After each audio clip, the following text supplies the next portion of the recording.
Now, why am I doing all this when that wasn't where I was wanting to go to begin with? But anyway, even so faith, if it hath not works, is dead, being alone. Yea, a man may say, thou hast faith, and I have works. Show me thy faith without thy works, and I'll show you my faith by my works. Now, a person that says, I've got faith, and another says, I've got works, show me your faith without your works. And he said, I'll show you my faith by my works. You can't show your faith without showing works with it.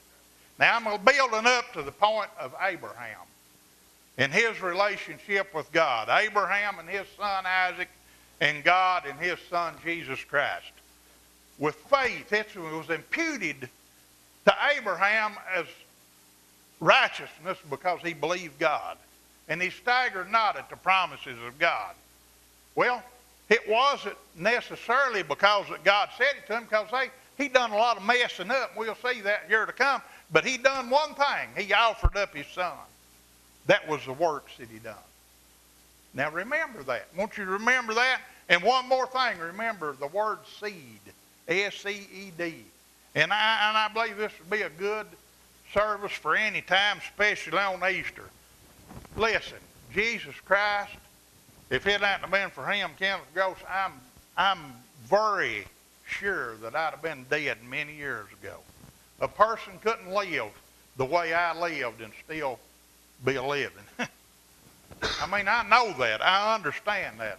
I was in jail 26 times, been about beat to death different times, drunk, didn't know where I was at, where I'd been, or how to get back to where in yourself. I mean, a lot of things. You don't keep a living like that. And I thank God that he loved me enough that he sent his son for me. And I'm also thankful that there was a man that loved God enough named Abraham that was willing to do for God what God wanted to do for me so that he could do it. Now listen this year.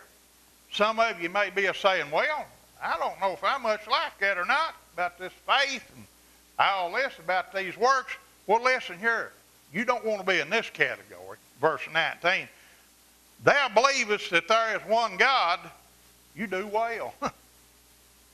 The devils also believe, and they tremble. In other words, big deal. You can say, I believe in God all day, and I've got the faith of God all day. But if you ain't got no works, you ain't no better shape than the devils, or the demons, or the devil. He believes that too. And he trembles. Why does he tremble? Because of people that exercises their faith, ain't it? 20, but wilt thou know, O vain man, that faith without works is dead? Everybody say faith without works is dead. Now when something's dead, it's no good to nothing, Brenda. It's dead. Faith without works is dead, right? No life. There's no life in it. Now listen to this. Was not Abraham our father justified by works? Now it preaches that he was justified by faith, which he was justified by faith. But where we don't separate the two, he had faith first because God spoke it to him first, but then he acted on that which God spoke to him. That's what how he was justified by works.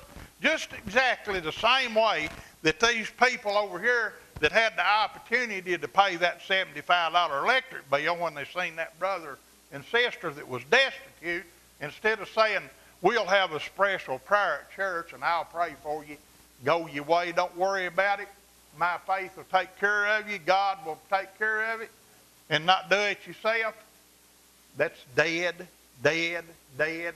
It won't amount to nothing. And that's what it's talking about here, that as Abraham, our father, was justified by works when he offered up Isaac, his son, on the altar. He acted on what he believed. He acted on what he believed.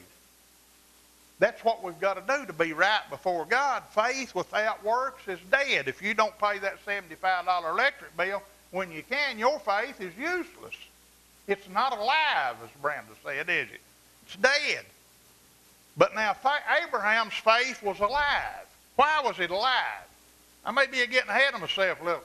It wasn't alive when God promised him all there in Genesis 15, 17, 21, 22, and 12 and all back there. It wasn't alive all the way through there because he promised him, and there was some life in it went on and everything. And then he said that they got to the place that they talked it over, and they said, well, this ain't going to happen. Sir, she's been barren all her life, never could have a young'un. Here she is approaching 90 years old now, or she wasn't that old at the time she had Ishmael, but anyway, she's getting old. Let's help God out a little bit here. Let's help him out. So they got their handmaiden, Hagar, and made an agreement that her and Abraham sleep together, and she get pregnant by Abraham so that they could have this son that God promised them. Now, bear with me. This was not much faith, was it? What God told Abraham, he may have believed him, but he was trying to help God out, wasn't he? God didn't want that. Ishmael come in on a nation that was a co-founder with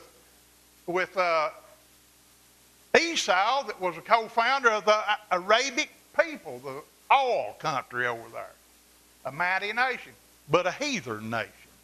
And it was prophesied that it would be that way. So, trying to help God out, that wasn't faith. That wasn't faith. But he done something else that made it to be faith. He done something else, Abraham did. Well,